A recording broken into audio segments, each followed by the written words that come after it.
మీరు ఆలోచన చేయడం లేదా? ఏం తక్కువ చేసినాం అధ్యక్ష? 14 యూనివర్సిటీలలో మొత్తం లిస్ట్ ఇస్తా అధ్యక్ష, చర్చ చేద్దాం అధ్యక్ష. మేము చేసిన సామాజిక న్యాయం ఏంది, మేము ఏ విధంగా అందరిని ఎస్సీ ఎస్టీ బీసీ మైనారిటీలను ఏ రకంగా సమన్వయం చేసుకొని సామాజిక న్యాయం చేస్తున్నామో నేను చెప్పదలుచుకున్నా అధ్యక్ష. ఎందుకు అని అంటే బాధ అవుతుంది అధ్యక్ష. రోజుకు 18 గంటలు నిరంతరం పనిచేసినప్పుడు అభినందించే గొప్ప మనసు మీకు లేకపోయినా అడ్డగోలుగా వెకిలుగా వెటకారంగా కించపరిచే విధంగా నా పట్ల మీకు కోపం ఉండొచ్చు. ఎందుకంటే మీ విలాసవంతమైన జీవితాన్ని మీరు అనుభవిస్తున్న ఇవన్నిటినీ నేను గుంజుకున్నా అని బాధ మీకు ఉండొచ్చు. కానీ కుర్చీకి ఒక గౌరవం ఉంది కదా అధ్యక్ష. కులంతో గొప్పతనం రాదు అధ్యక్ష. హోదా అనేది ఏంది అధ్యక్ష? స్టేచర్ అంటే ఏంది అధ్యక్ష? ఓ ప్రభుత్వ ఉద్యోగికి స్టేచర్ ఉంటుంది, ఒక వ్యవసాయం చేసుకున్న రైతుకు స్టేచర్ ఉంటుంది, ఓ శాసనసభ్యుడికి స్టేచర్ ఉంటుంది, శాసనమండలి సభ్యుడికి స్టేచర్ ఉంటుంది, ఓ మంత్రికి స్టేచర్ ఉంటుంది, ఒక ముఖ్యమంత్రికి ఉంటుంది, ఒక గవర్నర్కి ఉంటుంది, ప్రధానమంత్రి రాష్ట్రపతికి ఉంటుంది స్టేచర్. కులానికి ఎక్కడైనా స్టేచర్ ఉంటుందా అధ్యక్ష?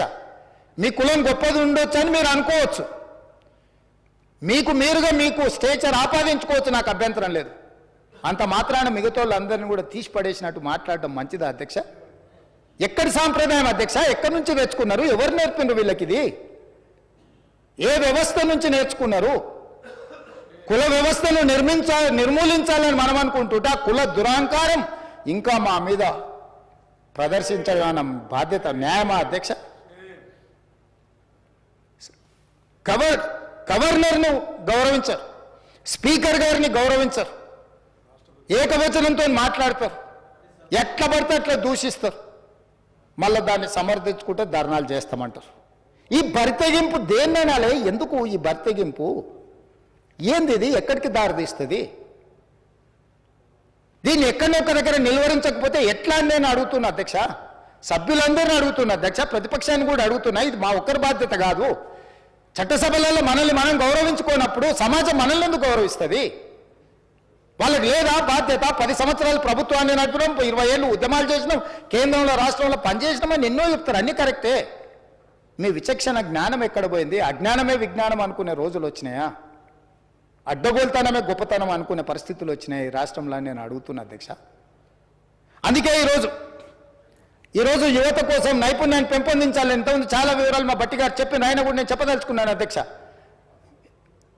ప్రతి సంవత్సరం 1,10,000 మంది విద్యార్థులు ఇంజనీరింగ్ సర్టిఫికెట్లు తీసుకొని గ్రాడ్యుయేట్గా బయటకు వస్తారు.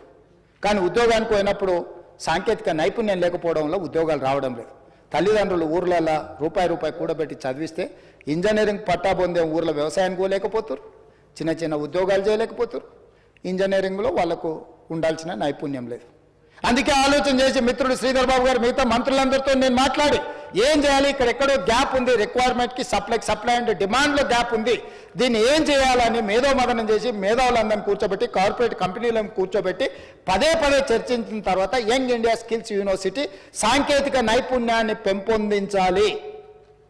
ఇది ప్రభుత్వంలో ఉండే నిర్వహిస్తే మన దగ్గర ఉన్న 14 యూనివర్సిటీలకు ఇదొక యూనివర్సిటీ అవుతే ప్రయోజనం లేదు అని కార్పొరేట్ కంపెనీలు దిగ్గజాలు, ప్రపంచంలోనే రాణించిన కార్పొరేట్ కంపెనీలకు సంబంధించిన గొప్ప వ్యక్తుల్ని పిలిచి కూర్చోబెట్టి యంగ్ ఇండియా స్కిల్స్ యూనివర్సిటీకి Mahindra group of companies chairperson Anand మహేంద్రాని రిక్వెస్ట్ చేసి chairperson of Young India skills యూనివర్సిటీకి పెట్టినాం. బోర్డ్ ఆఫ్ డైరెక్టర్లో సక్సెస్ స్టోరీ ఉన్న అపోలో నుంచి మొదలు పెడితే రెడ్డి ల్యాబ్స్ వరకు గొప్ప కంపెనీలు ఉన్న వాళ్ళనే కాకుండా దేవయ్య అని మీకు తెలుసు, అమెరికాలో గొప్పగా రాణించాను ఒక దళిత బిడ్డ వరంగల్ జిల్లా నుంచి. అతను ఆ బోర్డులో కొన్ని వేల కోట్ల రూపాయల డాలర్లు ఆస్తులు సంపాదించిన డాక్టర్ దేవయ్యను కూడా బోర్డులో పెట్టినాం అధ్యక్ష. ఎందుకంటే అతను ఇక్కడ నుంచి అమెరికాకి వెళ్ళి అమెరికా దేశాన్ని శాసించేంత ఎత్తుకు ఎదిగాడు. అతను కూడా ఈ బోర్డులో మనం తీసుకొచ్చి పెట్టినాం అధ్యక్ష. వరంగల్ బిడ్డ ఒక దళిత బిడ్డను అమెరికాలో ఉన్న అతన్ని పిలిపించి ఇది బోర్డులో మీరు ఉండాలని నేను పర్సనల్గా అమెరికాలో కలిసి రిక్వెస్ట్ చేసి అతన్ని తీసుకొచ్చి ఇక్కడ ఈ బోర్డులో డైరెక్టర్గా పెట్టినాం అధ్యక్ష.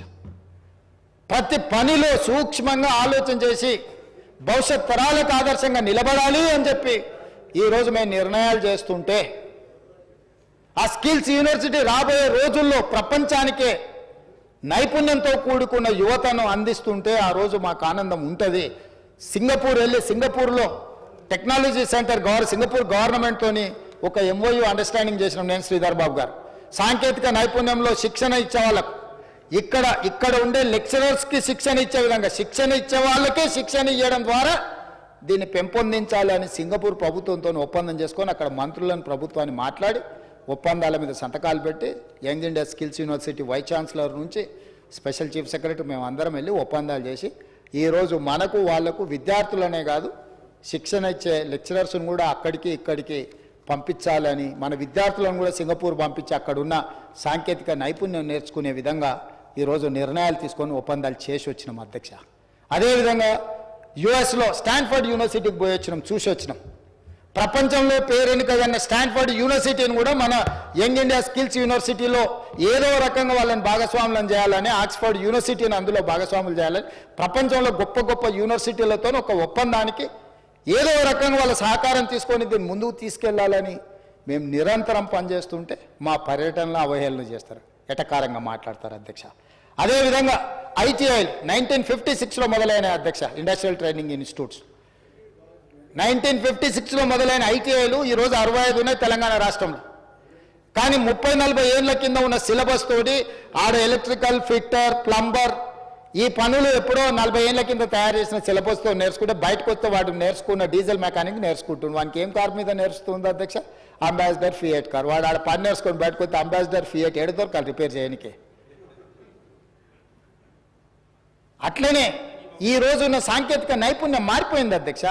అందుకే టాటా ఇన్స్టిట్యూట్తో టాటా కంపెనీతో మాట్లాడి 100 ఏటీసీలు ఈ ఐటీఐలను సాంకేతికంగా రోబోట్తో సహా ప్రతి సాంకేతికంగా ఈరోజు ప్రపంచంలో ఎంత అభివృద్ధి చెందిందో వాటిని అప్ టు డేట్ టెక్నాలజీని ఇక్కడ పెట్టడానికి టాటా కంపెనీతో ఒప్పందం చేసి ఈ 65 ఐటీఐలతో పాటు అదనంగా ఇంకొక 100 ఏటీసీలు అడ్వాన్స్ టెక్నాలజీ సెంటర్ ఒక్కొక్క దానికి దాదాపుగా ఒక్కొక్క ఇన్స్టిట్యూట్కి ఇప్పటికి 2400 కోట్ల రూపాయలు అందులో ఖర్చు పెడితే 300 కోట్లు మనం ఇస్తే 2100 కోట్లు వాళ్ళు ఇస్తున్నారు అధ్యక్ష దీన్ని అప్గ్రేడ్ చేయడానికి. ఇప్పుడు 35 పెరిగినాయి కాబట్టి ఇంకా ఒక 1000 కోట్లు పెరిగితే కూడా వాళ్ళు పెట్టడానికి సిద్ధంగా ఉన్నారు అధ్యక్ష. టాటా సంస్థ మీకు ప్రపంచంలోని పేరెన్నికగన్న సంస్థ. ఒక కార్పొరేట్ సోషల్ రెస్పాన్సిబిలిటీ కింద వాళ్ళందరినీ తీసుకొచ్చి ఒప్పందం చేసి తెలంగాణ రాష్ట్రంలో ఉండే సాంకేతిక నైపుణ్యాన్ని పెంపొందించి నిరుద్యోగ యువతకు శిక్షణ ఇచ్చి ఉపాధి అవకాశాలు కల్పించి మిడిల్ ఈస్ట్ కంట్రీస్లో ఏం కావాలన్నా ఇక్కడ నుంచి మనం పంపించాలని ఈరోజు వాటిని అభివృద్ధి చేసి ఒకవైపు నడిపిస్తున్నాం అధ్యక్ష. యువత కోసం మేము ఈ రకంగా ఆలోచన చేస్తుంటే వాళ్ళు ఏం చేస్తున్నారు అధ్యక్ష? జన్వాడ ఫామ్ హౌస్లో డ్రగ్స్ పార్టీలు ఎవరు దొరికిరు అధ్యక్ష? మొయినాబాద్లో మొన్న జరిగిన కోళ్ళ పందాలలో క్యాసినోలలో ఎవరు దొరికిండ్రు అధ్యక్ష? దుబాయ్లో డ్రగ్స్ తీసుకొని చచ్చిపోయిన వ్యక్తి ఎవరికి మిత్రుడు అధ్యక్ష? మిత్రుడు చచ్చిపోతే శవాన్ని కూడా ఇక్కడికి తేకుండా వెళ్ళి దుబాయ్లో కూర్చొని పైర వేసి ఆ శవాన్ని అక్కడనే దానం చేపించి వచ్చిన చరిత్ర ఎవరిది అధ్యక్ష? వీళ్ళ అధ్యక్ష యువత గురించి మాట్లాడేది. ఫామ్ హౌజులలో దీపావళి పండుగ రోజు వాళ్ళు మనం దీపావళి పండుగకి ఏం కలుస్తాం అధ్యక్ష?